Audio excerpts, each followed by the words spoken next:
Verse 35, on the first day shall be in set apart convocation, you shall do no work therein. Verse 36, 7 days you shall offer an offering made by fire unto Yah, and on the 8th day shall be a set apart convocation, and you shall offer an offering made by fire unto Yah. It is a solemn assembly, and you shall do no servile work therein, because clearly these days are Sabbath days. These are weekly Sabbath days. The 15th day of the moon or monthly cycle is a Sabbath, and the 8th day is on the 22nd.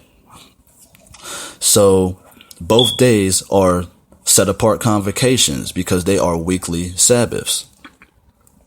So what we have to understand is that according to the scriptures, Yah pinpoints time, certain events, by what day of the moon it is. Now, don't get it twisted. The moon does not regulate the day. That's the sun. The sun is the ruler of the day. The moon is the ruler of the night. But the moon has a job to do that signals Sabbaths and feasts to us. This is the work that the moon does, and she is definitely obedient. Now, bear with me for a second because I'm going to pull up some scriptures about the moon that let us know. Bear with me, y'all. I'm going into the Apocrypha and Ecclesiasticus.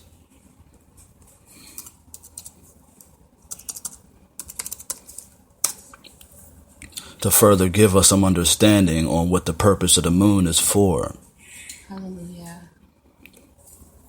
Hallelujah, hallelujah. And I remember when we were talking last night and you were talking about how the new moon doesn't, we don't include the new moon as an actual day. We actually, that's just signifying that it's a new month. Right. The new moon day, you don't count that in your 6-day work week. Right.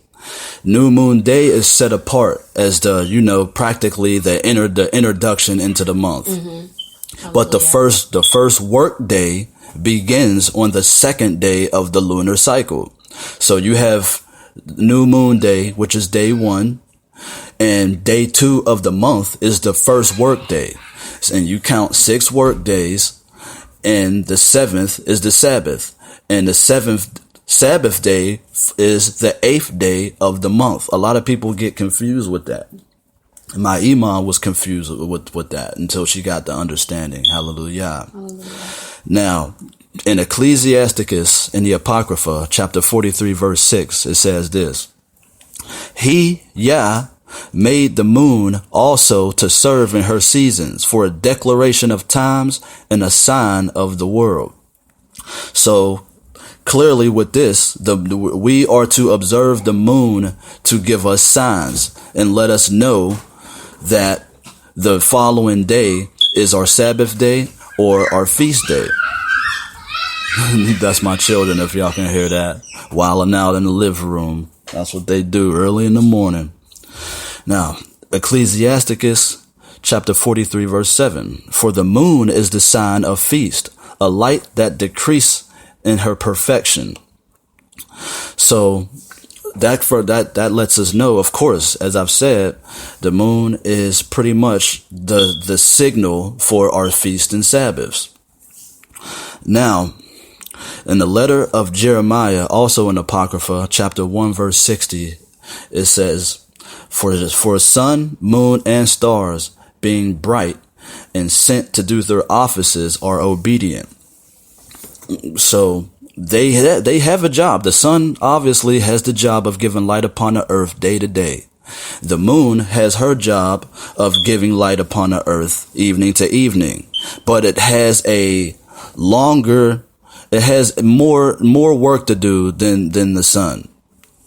And that's pretty much the purpose of the phases, because according to the book of Enoch, the moon cycle, the duration of the moon from new moon to new moon is 29 to 30 days.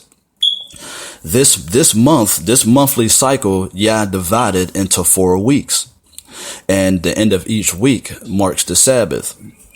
And if you get into the habit of paying attention to the moon cycles in order to understand Yah's time and be in sync with Yah, you'll see that on each Sabbath, on each weekly Sabbath, the moon, the first Sabbath, which is on the 8th day, the moon is a perfect half moon.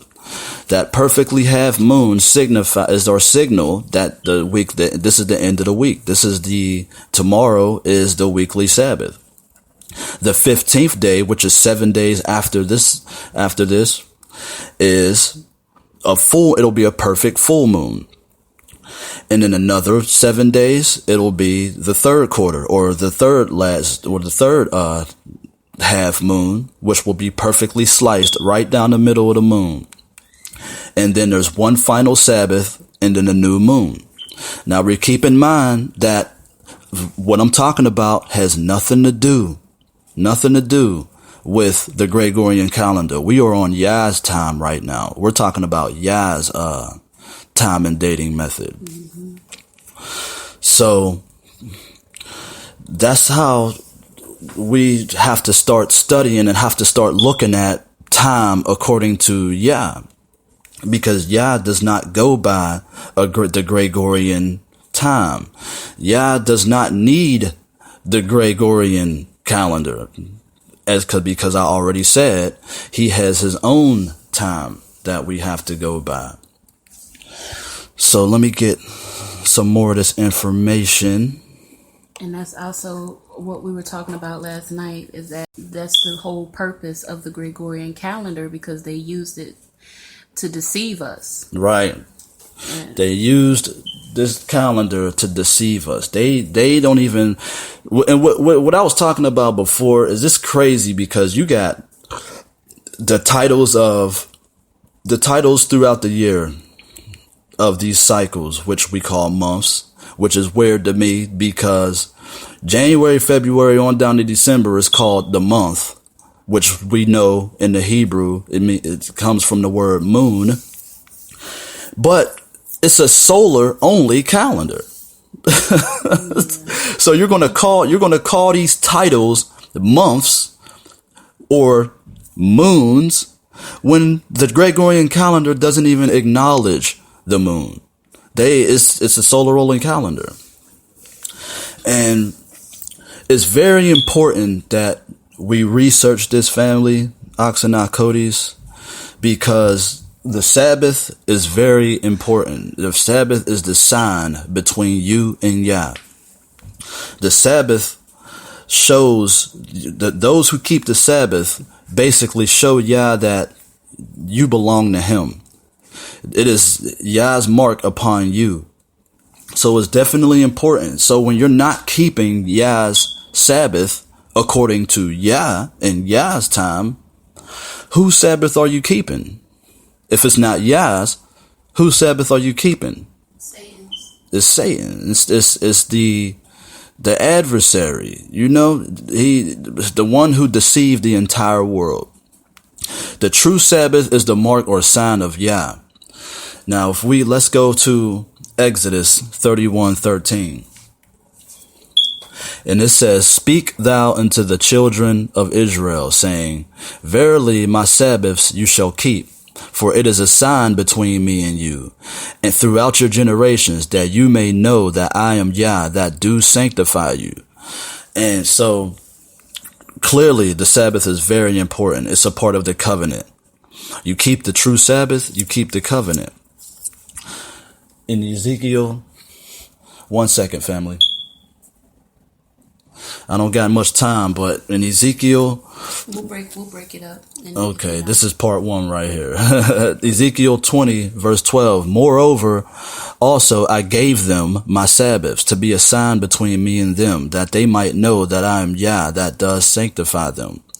So the Sabbath is very important, and you want to know if you're keeping the true Sabbath, family, you know, and It's real hard for a lot of Israelites to take, but Saturday, the weekly consecutive Saturday, every single Saturday on this Gregorian calendar is not the true Sabbath of Yah, because you're going by a completely different time method. You're not keeping Yah's Sabbath. You're keeping another being's entity's Sabbath. So, with that being said, I really didn't get too much out because my wife doesn't have too much time on here, but I got a whole lot more information to give y'all. But the main thing that we need to understand is that we have to understand the purpose of the moon in order to keep Yah's true Sabbath. New moon day is the first day of the month, the lunar month. The second day of the lunar month is the first work day of the week. You count 6 days and you'll fall on the 8th day, which will be the 7th day of the week, of the work week, which the day that you rest. So we have to understand that, family. We gotta get this right. It's not going to be, I don't expect anybody to just get it overnight. You know, if y'all, whoever hears this and they got my account, I'm friends with you on Facebook, you know, just hit me up with some questions, you know, and I'll answer them the best that I can and give you as much information as I possibly can. But you have to look at the history of this Gregorian calendar, where it came from, what it's about. And once you see that, once you understand that, you'll understand why we cannot use this calendar. The Gregorian week is not the week of creation. That is the man's own time. That's his week that he came up with. We have to use Yah's time that he created in Genesis 1:14, where he created the sun, moon, and stars for signs, seasons, days, and years. So when we be in the world, but not of it, fam. And that's exactly what he mean. When it comes to serving Yah, you cannot bring nothing from the world into the worship of Yah. That includes the Gregorian calendar and attempting to keep his Sabbath according to a pagan time and dating system. So with that being said, I hope y'all got a little bit of understanding, at least. Y'all gotta forgive me because I was kind of nervous the whole time, but now that this ice is broken, the next time it'll be much more better. And we're gonna do a part 2 next time, family. And I thank y'all. I thank y'all for listening. I hope you got some understanding. If you didn't, hit me up and on Facebook. I'll explain to you whatever you didn't catch. With that, I say hallelujah and shalom, and y'all have a blessed day. Shalom, family. Shalom, family. Yes, we're gonna come in another day. What day would you like to do the second part? We can do it whenever I get back from work. Okay, so next Saturday. Yeah, we can do it next Saturday or Friday. Okay. So, Yah willing, next Saturday or next Friday at 9 a.m. Eastern Standard Time, we'll do a part 2 of understanding the Sabbath. Because we didn't have much time. The air time is only 45 minutes. So we're going to go ahead and do a broadcast, part 2 of understanding the Sabbath, part 2. So hallelujah. I pray that you all got some understanding, and be sure to refer to the scriptures as when it's talking about the moon. Because listen to the voice of Yah. Exactly. It's very important to listen to the words of Yah and to study about the moon. Because that is how we are going to keep Yah's proper Sabbath.